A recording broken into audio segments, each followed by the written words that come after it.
This podcast is powered by the pros at Paschal Air Plumbing and Electric. Arkansas owned, Arkansas operated. GoPaschal.com. Hey, man, Khalif Battle, 29 last night. His offensive run continues. Got to the free throw line 14, made 13.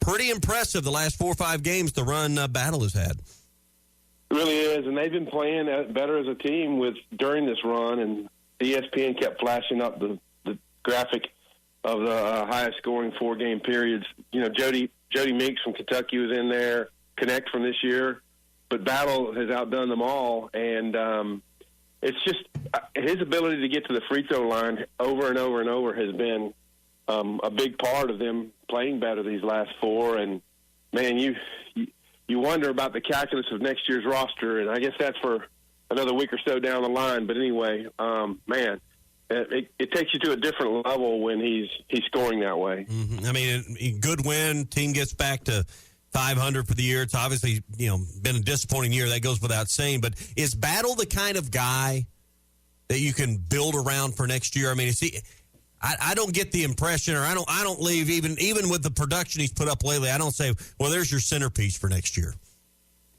You know, they have to make these estimations, and when you think about what he's done lately, Tremont Mark hasn't been doing as much, individual, and he's a guy who in certain games they've just isolated him and let him create, and he can get off his own shot.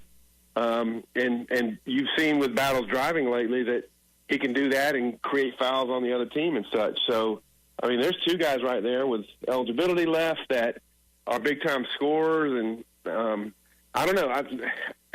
They've got to get more physical. They've got to get bigger interior guys to rebound better. The rim protection has been good, but they have to have more depth in the front court, too, because they've got lots of guards. So there's a lot of evaluations and projections that Eric Musselman and the staff have to do, and I would want Khalif Battle back as a guy who's a great scorer. I mean, obviously there was a period of time, and Eric Musselman referenced it, that Khalif wasn't signed on fully to the defensive game plan and on the things you have to do on that side. So it looks like that's resolved, and I would think I would want him on my roster next year. Last night, Tennessee locked up the SEC regular season title. Tom, Arkansas will play next Wednesday. Tennessee, again, won't play till Friday. You mentioned kind of the setup at this point. You think Tennessee has earned the right to be a 1 seed based on what they've done in the conference this year? Well, it's really looking like that. And for them, when you think about their program, the lack of a Final Four appearance ever has got to be bothering them. And you look at this roster and think this could be the year, but it's all about what you do to peak at the right spot and not running into a hot team. But I do like the composition of their roster. Their ability to draw fouls, get to the free throw line, 3-point shooting, creativity, and, with guys like Ziegler. And then you've got just some do-it-all types like Vescovy who just make your team better. And there's a lot of components. I mean, I like some of the things I do does. He came here, and I remember Rick Barnes saying that he'd been holding the ball too long when he gets it in the post, and it's a lot better for him. His percentage goes up when he grabs and shoots. And I saw him doing a little bit of that last night during the South Carolina game. So I like the composition of what they're doing, and I think they've earned the number 1 seed. And on that subject of hot team, we heard Eric Musselman after the game saying that he feels like coaches and the other SEC teams respect them more. Would you consider Arkansas a hot team, not just in terms of wins and losses, but how they played lately heading into Nashville next week?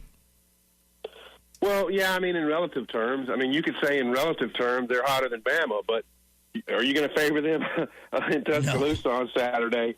I mean, you could tell Alabama frustrated that they lost at home. Oh, and I meant to say this about Tennessee. This run they're on, their last 4 games are against top 25 teams, and they went and took it to Bama, came back from a 7-point deficit in the second half and just took over that game with their defense.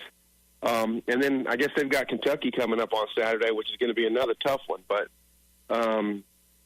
Yeah, I mean, Arkansas is playing well, and did some good things at Kentucky last Saturday as well. So, but they're going to get a mad Bama team that lost that game to Tennessee, and then they just did not look like themselves at Florida. And the Gators, they almost stole one in Tuscaloosa. They're playing really well too, and took it to Bama. So I expect Nate Oates to get his team's attention and hey, it is time for us to look like what we want to be in the postseason. And I think the Razorbacks are going to see a pretty good effort Saturday. Tom Murphy with us on the McClarty Daniel Hotline. Tom, let's shift to football. Spring practice gets underway next couple of days. What are some of the early things you're looking for in camp? Obviously, a lot of the focus will be on what's presumed to be a quarterback battle going into spring with a new offensive coordinator and Bobby Petrino. Exactly right, and I'm about to head that way. And, yeah, we're all going to be casting an eye toward who takes the first snap under center and what this what their mesh with the receivers looks like and all that. I had a flashback this morning. I was thinking about Springs under Bobby Petrino and how he would, if a defensive guy kind of freelanced or went off script and did something to mess up an offensive play, how mad Petrino used to get. And maybe he's mellowed out a little bit since then, but it was all about the intricacies of what you do and how you run what they do. And so we're going to see Jacoby Criswell, Taylor Green, Singleton, and Jackson, and how they handle Bobby Petrino coaching and, how his offense has evolved since he left Arkansas after the 2011 season. It's been a long time. Really interested to see what the schemes look like now, and there's position battles all over. I mean, what's the O-line going to look like now? They've moved Kunis inside. You got some transfer guys at tackle they're going to look at. He's high on Marion Harris and his potential to get playing time this year, and more on defense. The linebacking core, what new signees in the defensive backfield are going to look like. Can they get more depth on the D-line? There's a myriad of questions that, we're going to be looking at during this spring. And without Rocket Sanders, who's your premier back? Who's your 1, 2, 3 at running back? I think that's an interesting battle to watch beyond quarterback is how does the running backs look coming out of spring? It truly is. And, we just grown accustomed to Jimmy Smith being able to keep that group together. And then after a down year, a couple of them peeled off, Rocket and A.J. Green, who I was particularly fond of as well. But, Dubinion has shown the capability of being a lead back, but the way Isaiah Augustov ran at the end of last year, when there weren't a whole lot of holes, he almost created a 100-yard game against Missouri just on his own. And I think he ran for 100 on Florida International, if I'm correct.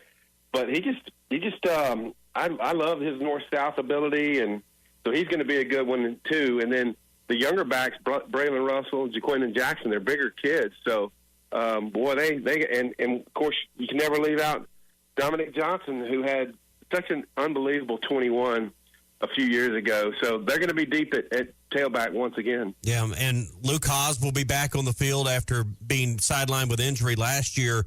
I'll be interested to see, how they involve him in the offense and how much of an integral piece he will be, because he may be your best football player on the roster.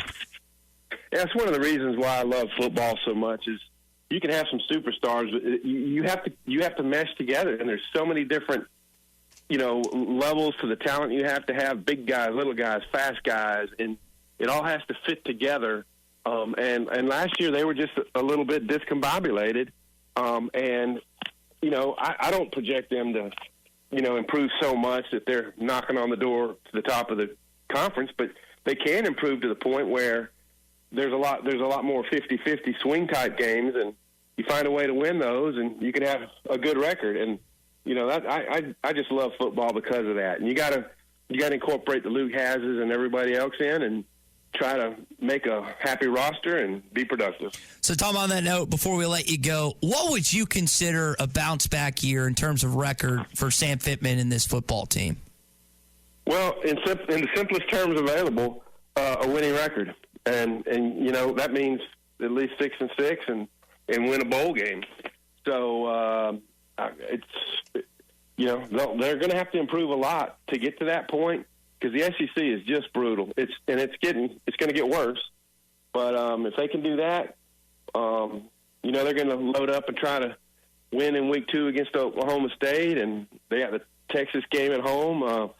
I just say win half your games and try to get to a bowl game and see what that product looks like on the field, because last year's product didn't look too good. BetOnline is your #1 source for all your betting needs. Get the latest odds, lines, and matchup reports for baseball, boxing, golf, and more. BetOnline continues to be the fastest and easiest way to place your wagers, including live betting and your favorite casino and card games available to play right from your phone. Head to the website or use your mobile device to sign up today and get in on the action. Remember to use our promo code BELIEVE, that's BLEAV, for your 50% welcome bonus on your first deposit. Bet online, where the game starts.